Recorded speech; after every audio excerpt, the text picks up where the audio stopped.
السلام علیکم ورحمۃ اللہ وبرکاتہ۔ بدعت کا بیان۔ کفر اور شرک کے بعد کون سا گناہ بڑا ہے؟ کفر اور شرک کے بعد بدعت بڑا گناہ ہے۔ بدعت ان چیزوں کو کہتے ہیں جن کی اصل شریعت سے ثابت نہ ہو، یعنی قرآن مجید اور حدیث شریف میں اس کا ثبوت نہ ملے، اور رسول اللہ صلی اللہ علیہ وسلم، صحابہ کرام، تابعین اور تبع تابعین کے زمانے میں اس کا وجود نہ ہو، اور اسے دین کا کام سمجھ کر کیا یا چھوڑا جائے۔ بدعت بہت بری چیز ہے۔ حضور رسول مقبول صلی اللہ علیہ وسلم نے بدعت کو مردود فرمایا ہے، اور جو آدمی بدعت نکالے اس کو دین کا ڈھانے والا بتایا ہے، اور فرمایا ہے کہ ہر بدعت گمراہی ہے اور ہر گمراہی دوزخ میں لے جانے والی ہے۔ سوال: بدعت کے کچھ کام بتاؤ۔ جواب: لوگوں نے ہزاروں بدعتیں نکالی ہیں۔ کچھ بدعتیں یہ ہے: پکی قبر بنانا، قبر پر گنبد بنانا، دھوم دھام سے عرس کرنا، قبروں پر دیے جلانا، قبر پر چادریں اور غلاف ڈالنا، میت کے مکان پر کھانے کے لیے جمع ہونا، شادی میں صحرا باندھنا، بدھی پہننا، اور ہر جائز یا مستحب کام میں ایسی شرطیں اپنی طرف سے لگانا جن کا شریعت سے ثبوت نہ ہو، بدعت ہے۔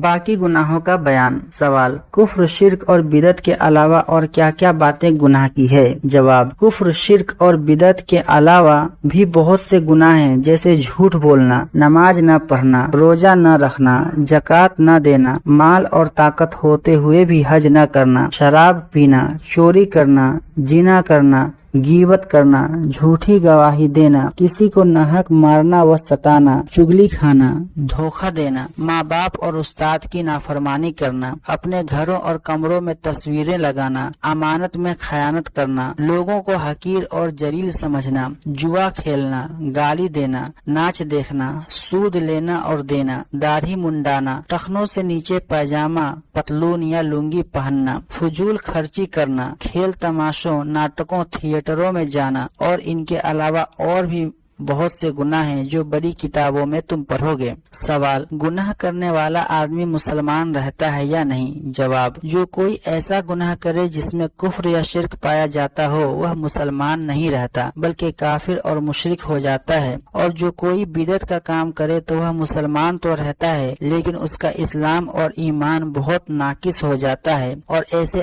آدمی کو مبتدی اور بدعتی کہتے ہیں۔ اور جو کوئی کفر، شرک اور بدعت کے علاوہ کوئی کبیرہ گناہ کرے وہ بھی مسلمان تو ہے لیکن ناقص مسلمان ہے، اسے فاسق کہتے ہیں۔ سوال: اگر کسی سے کوئی گناہ ہو جائے تو عذاب سے بچنے کی کیا صورت ہے؟ جواب: توبہ کر لینے سے خدا تعالیٰ گناہ معاف فرما دیتا ہے۔ توبہ اسے کہتے ہیں کہ اپنے گناہ پر شرمندہ اور پریشان ہو اور خدا کے سامنے رو کر گر گرا کر توبہ کرے کہ اے اللہ میرا گناہ معاف کر دے، اور دل سے عہد کرے کہ اب کبھی گناہ نہ کروں گا۔ یاد رکھو کہ صرف زبان سے توبہ توبہ کہہ لینا اصلی توبہ نہیں ہے۔ سوال: کیا توبہ کر لینے سے ہر قسم کے گناہ معاف ہو سکتے ہیں؟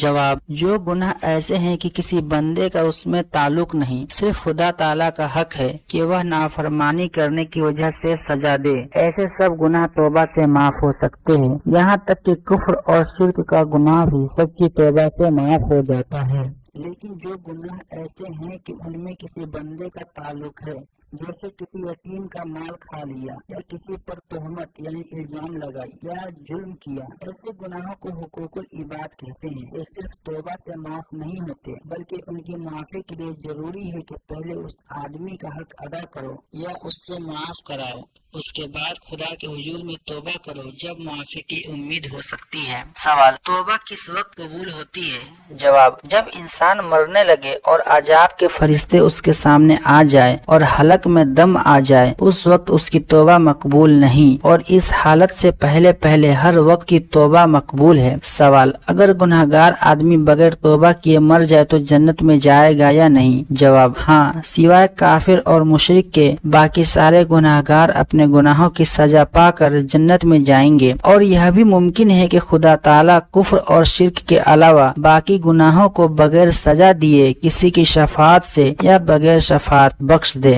سوال: میت کو دنیا کے عزیز، قریب رشتہ دار، دوست وغیرہ بھی کچھ فائدہ پہنچا سکتے ہیں یا نہیں؟ جواب: ہاں، میت کو بدنی اور مالی عبادت کا ثواب پہنچتا ہے، یعنی زندہ لوگ اگر کوئی نیک کام کرے جیسے قرآن شریف یا درود شریف پڑھے، خدا کے راستے میں صدقہ خیرات دے, کسی بھوکے کو کھانا کھلائے تو ان کاموں کا ثواب خدا تعالیٰ کی طرف سے انہیں ملے گا. لیکن خدا تعالیٰ نے اپنی رحمت سے اتنا بھی اختیار دیا ہے کہ اگر یہ نیک کام کرنے والے اپنا ثواب کسی میت کو پہنچانا چاہیں تو خدا تعالیٰ سے دعا کریں, یا اللہ اس کام کا ثواب میں نے فلاں آدمی کو بخشا, تو اللہ تعالیٰ اس میت کو وہ ثواب پہنچا دیتا ہے. ثواب پہنچانے کے لیے کسی خاص چیز یا خاص وقت یا خاص صورت کی اپنی طرف سے تخصیص نہ کرنی چاہیے, یعنی یہ سمجھنا کہ فلاں وقت یا فلاں چیز کا ہی ثواب پہنچے گا, بلکہ جو چیز جس وقت اپنے پاس ہو اسے خدا کے لیے کسی مستحق کو دے کر اس کو ثواب بخش دینا چاہیے. رسم کی پابندی اور دکھاوے اور نام اور شہرت کے لیے بڑی بڑی بات